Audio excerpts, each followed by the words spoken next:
remember when we were first doing this bargaining, that the Canadian teachers had bargained for 25 or 30 years. And I remember going to some meetings where the Ontario Secondary Teachers Federation had this guy, I forget his name, who was their general manager of their union. And they took a bunch of us from the Detroit metro area, and we went across into Canada, into Sarnia, and met with, and they'd show us how to bargain, and the tactics of it, and they'd go through and explain some of what how they bargained, we'd go to these meetings, not every weekend, but probably 2 weekends out of a month, and the Canadian teachers would help us get tactical information and how to, we'd role play and do bargaining with them, and then we'd go back and hold training sessions with our locals in the Detroit metro area. I mean, we were just all rookies that had never done any of it. Yeah. We learned on the job, we really did. We were so lucky. You know, Morris, I just think about it all the time. We are the luckiest people on earth to just I always felt I was in the right place at the right time. Everything just happened. It just came from the time I started teaching. Well, it just came. It just happened. So many people just don't have the chances we do. Or that maybe they don't risk anything. Maybe they don't take chances, but I think Gene's hitting a really important point. I think that a lot of people don't understand that if you're going to change institutions like public education or whatever, that you're going to have to take risks.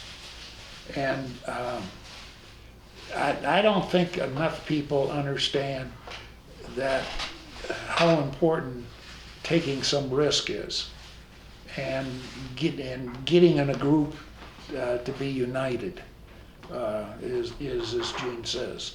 I think that I mean, it was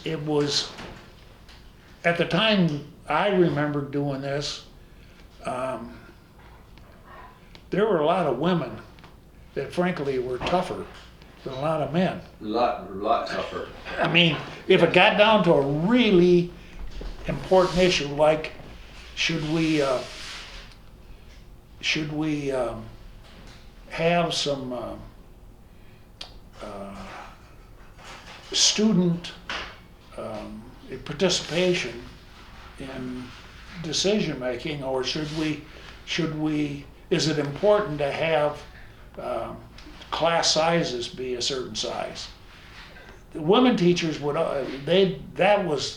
you could bet that the men were mostly motivated about how much more am I going to get paid, and the women were as important.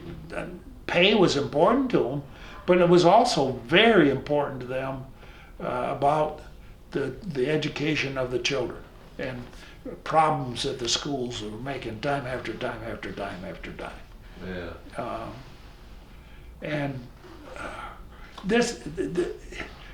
It felt, I mean, women were the ones who would raise the issues, especially elementary school women would raise issues like, well, we don't have any time to plan classes or to talk with another teacher. Yeah, and that was true. Yes. I can remember I was in a teachers meeting in Southern Illinois in a pretty good sized school district. down by Carbondale. And the teachers were negotiating, and they couldn't come to an agreement, and they were having a meeting to figure out whether they were going to strike or not. And the school board was, a majority of them were coal miners union members, and they said, we're not going to knuckle under to these teachers. And I can remember there was a 50-year kindergarten teacher there talking, and she said, this is my last year teaching. So this isn't really about helping me, but let me tell you what the teaching was like when I started here. I wasn't married. Where I lived had to be approved by the superintendent. And I couldn't go out with any man unless the superintendent okayed it. And this was a town of 10,000 people. And she was talking about what it was like to be a elementary school teacher for 50 years in this district. And there wasn't a teacher in that room that had a dry eye after she got through talking about what was either going to happen or not happen as a result of these teachers being united and getting an agreement. And most of the stuff wasn't about money. It was about pride and how they were treated and how the kids were treated and the say that and the respect level that teachers were going to have.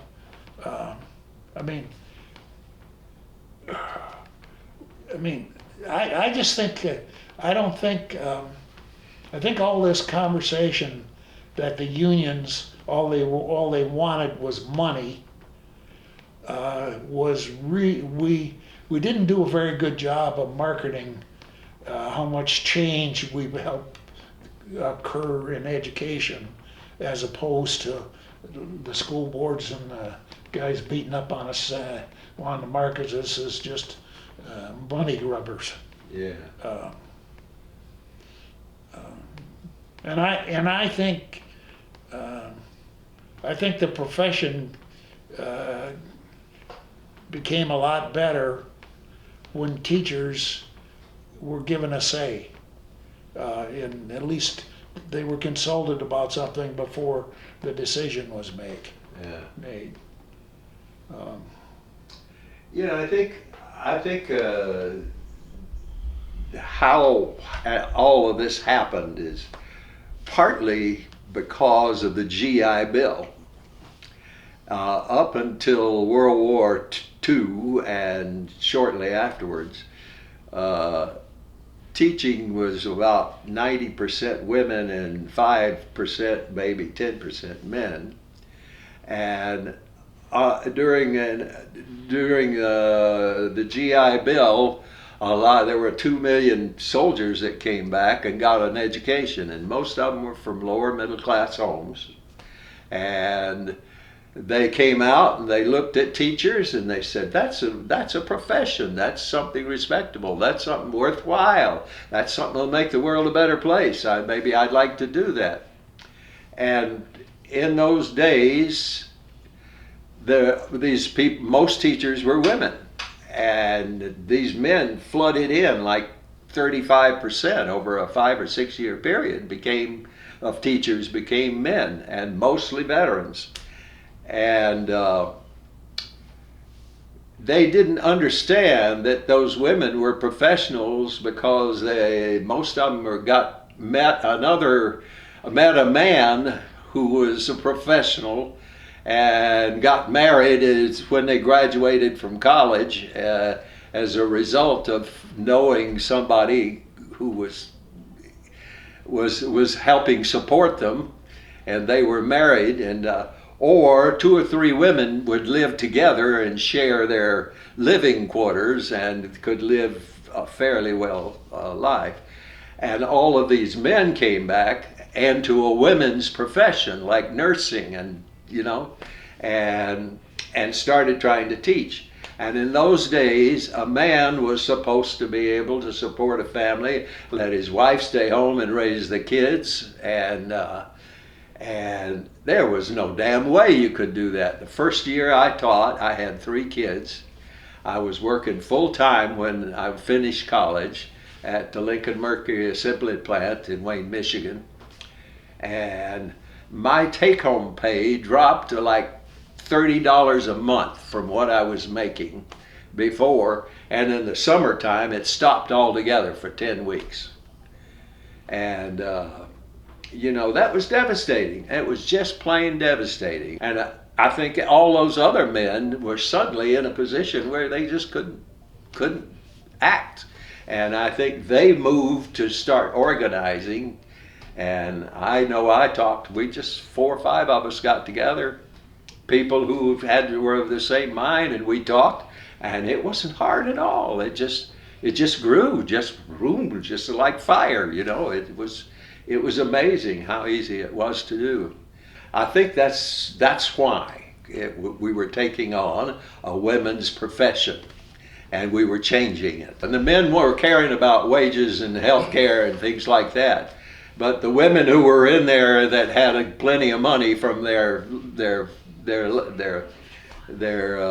lifestyle, they cared about the class size and the teaching and making it a better system. So we had the perfect chemistry for it.